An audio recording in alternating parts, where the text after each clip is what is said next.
أعوذ بالله من الشيطان الرجيم بسم الله الرحمن الرحيم معزز السامعين الكرام والخواتين والمستورات،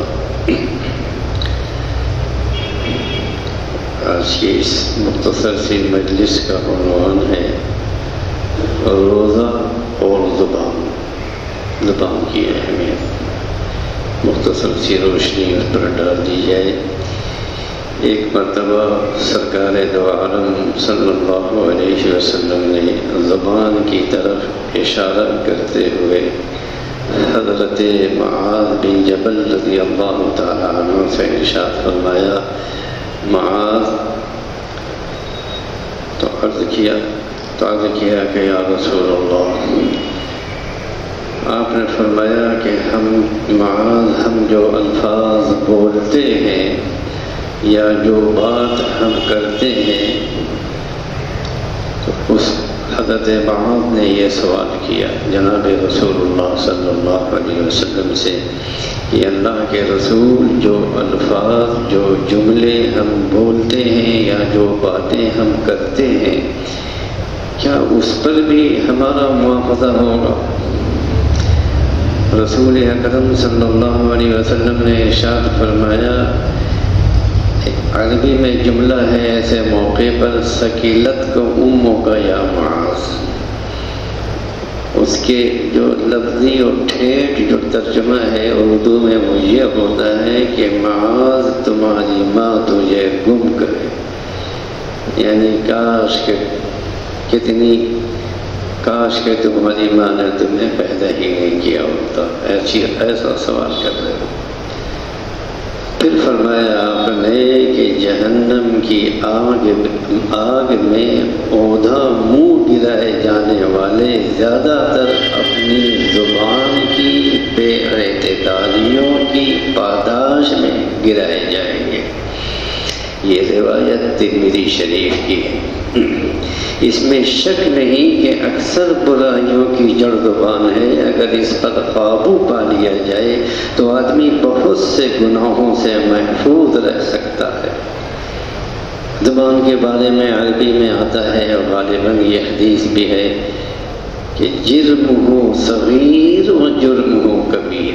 جرم کے معنی آتے ہیں سائز، اس کا سائز تو بہت چھوٹا ہے، ولیکن نہ جرم ہو، لیکن اس کا جرم بہت بڑا ہے۔ صوفیاء کرام نے یعنی اللہ والوں نے زبان کو درندے سے، سانپ سے اور آگ سے تشبیہ دی ہے۔ یہ تشبیہ اس حقیقت کو واضح کرتی ہے کہ زبان کا خطرہ کسی درندے کی درندگی یا سانپ کی اذیت اور آگ کی شدت سے کم نہیں ہے۔ اگر کوئی ان تین میں سے کسی ایک کی پکڑ میں آ جاتا ہے تو مشکل ہی سے محفوظ رہتا ہے۔ آپ اگر دیکھیں گے ہمارے معاشرے اور سماج میں گھروں کے اندر جو آپس کے جو جھگڑے ہیں اور فتنے ہیں اور خرخشیں ہیں، جس کو کہہ لیجیے، یا اس گھر کو آگ لگ گئی گھر کے چراغ سے، اس میں زبان کا فتنہ سب سے اہم ہوتا ہے۔ سیدنا ابو بکر صدیق رضی اللہ تعالی عنہ کوئی اور نہیں، جناب رسول اللہ صلی اللہ علیہ وسلم کے سب سے محبوب اور سب سے معتمد یار غار بھی تھے۔ وہ اپنی زبان کو پکڑتے اور روتے ہوئے فرمایا کرتے کہ اسی نے مجھے ہلاکتوں میں ڈالا ہے۔ اوردنی ھذا فی الحوالی کی اس طرح کے الفاظ ہیں۔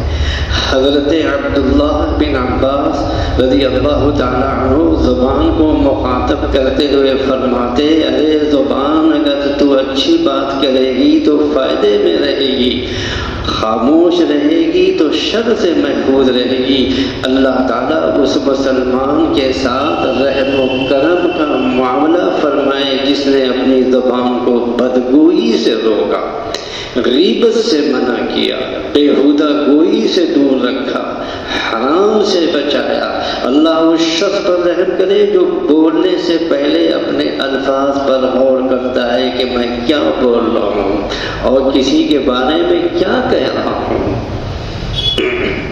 اپنے کلام پر دھیان دیتا ہے، اپنے جملوں کو عقل خرد کی ترازو میں توڑ کر باہر نکالتا ہے، اپنی گفتگو کو سجاتا اور سنوارتا ہے۔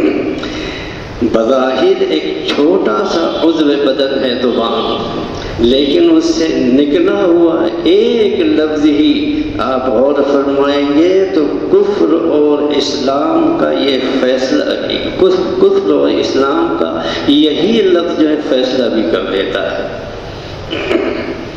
اللہ تعالیٰ فرماتے ہیں، آپ سنیے، ما یلفظ من قول الا لدیہ رقیب عتید، وہ کوئی منہ سے لفظ نکال نہیں پاتا کہ اس کے پاس ہی ایک تاک لگانے والا تیار رہتا ہے، یعنی فرشتہ، وہ فوراً نوٹ کرتا ہے۔ کسی صحابی نے جناب رسول اللہ صلی اللہ علیہ وسلم سے ان کی خدمت میں گیا اور جا کر کے پوچھا کہ اللہ کے رسول، زیادہ تر لوگ کس وجہ سے جہنم میں جائیں گے؟ آپ نے فرمایا الفم والفرج، زیادہ تر لوگ زبان اور شرمگاہ کی حفاظت یعنی پاک دامنی نہ کرنے کی وجہ سے جہنم میں جائیں گے۔ اس میں سب سے پہلا لفظ زبان کا لیا، کیونکہ اس کا ہلانا تو بہت آسان ہے۔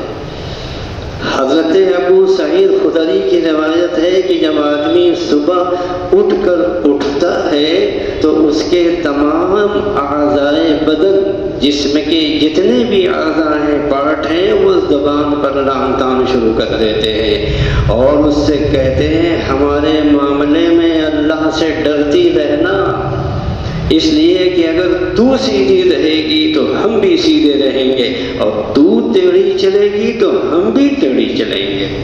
حضرت انس بن مالک جناب رسول اللہ صلی اللہ علیہ وسلم کا یہ ارشاد مبارک نقل کرتے ہیں کہ بندے کا ایمان اس وقت تک درست نہیں ہوتا جب تک کہ اس کا قلب درست نہ ہو، اور قلب اس وقت تک درست نہیں ہوتا جب تک کہ زبان صحیح نہ ہو، اور بندہ اس وقت تک جنت میں نہیں جائے گا جب تک اس کے پڑوسی اس کی اذیتوں سے محفوظ نہ ہو۔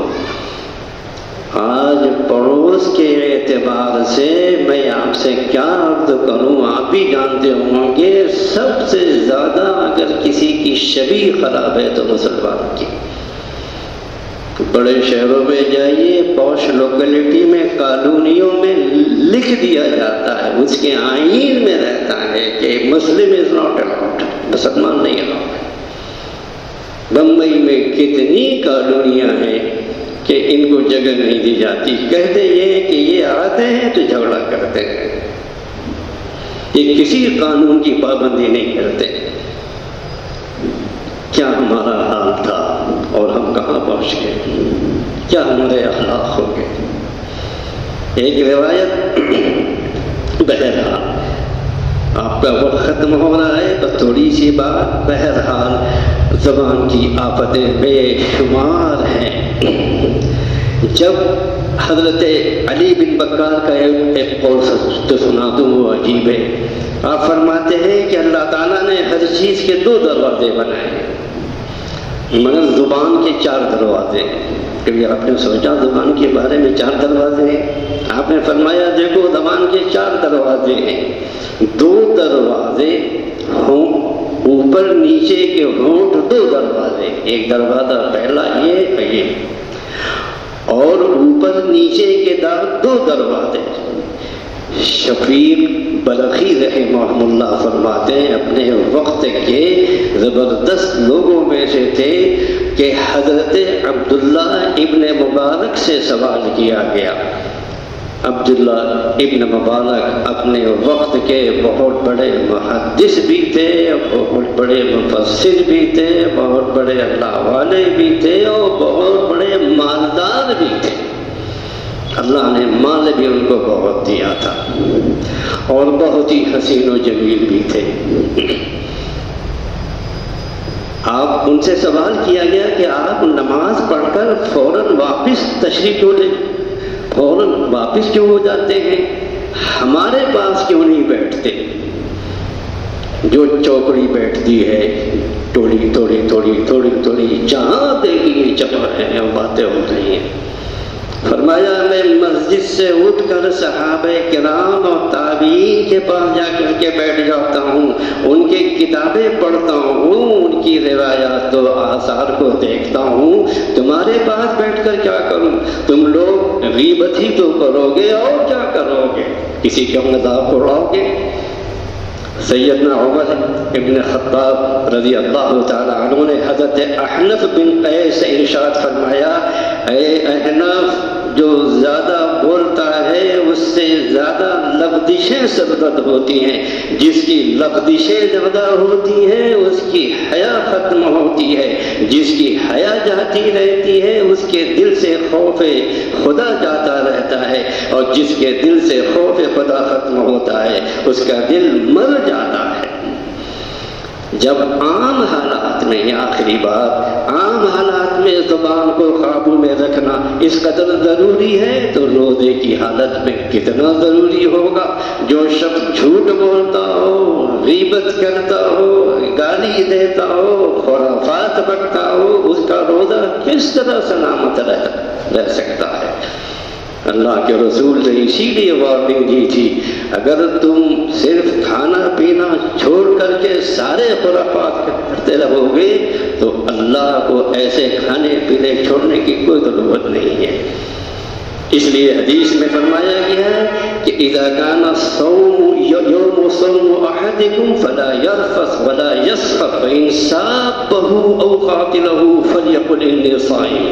اگر تم میں سے کوئی شخص کسی دن روزے سے ہو تو اس کو چاہیے گالم گلوچ نہ کرے، چیخ و پکار نہ کرے، اور کوئی شخص اسے گالی دے دے یا لڑنا چاہے تو اس سے کہہ دے بھائی میں روزے سے ہوں، خدا کے لیے جاؤں۔ آپ نے کل سنا ہوگا آیت وَإِذَا خَاطَبَهُمُ الْجَاهِلُونَ قَالُوا سَلَامًا، جب جاہل تم سے، جب ان مومنوں سے الجھتے تو وہ یہ کہتے کہ ارے بھائی جاؤ اپنا راستہ لو۔ مسلمانوں کے معاشرے کا جائزہ لیا جائے تو سب سے زیادہ زبان جھگڑے رمضان میں ہوتے ہیں، غصہ ناک پر ہوتا ہے، ذرا ذرا سی بات پر لوگ غصے سے بے قابو ہوتے ہیں، اور زبان کو اور پھول پکنے کے لیے آزاد چھوڑ دیتے ہیں۔ کیا یہ رمضان کا احترام ہے؟ اللہ تعالی ہم سب کو ان تعلیمات پر صدق دل سے جو بھی دن بچ گئے ہیں ان پر عمل کرنے کی توفیق عطا فرمائے۔ مسلمانوں کی زبان مشہور ہو گئی ہے۔ ایک صاحب ہمارے IIT کے ڈائریکٹر تھے، وہ ملنے جلنے والوں میں سے الہ آباد میں قیام کی بات ہوئی، میں نے ان سے کہا یہاں پر آپ رہ لیجیے، کہا کہ نہیں یہاں کے لوگوں کی زبان بہت خراب ہے۔ میں چونکا، میں نے کہا کیا کہا کہ فوراً گالی بکتے، فوراً گالی بکتے۔ پھر میں نے دیکھا کہ واقعی نوجوانوں کو دیکھا وہ قیامت کی علامات میں سے بتایا گیا ہے کہ جب ملاقات کریں گے تو سلام کی بجائے گالی سے شروعات ہوگی۔ آپ دیکھ لیجیے۔ اللہ تعالیٰ ہم سب کو جناب رسول اللہ صلی اللہ علیہ وسلم کی تعلیمات پر عمل کرنے کی توفیق عطا فرمائے، کہنے والے کو بھی اور سننے والوں کو بھی۔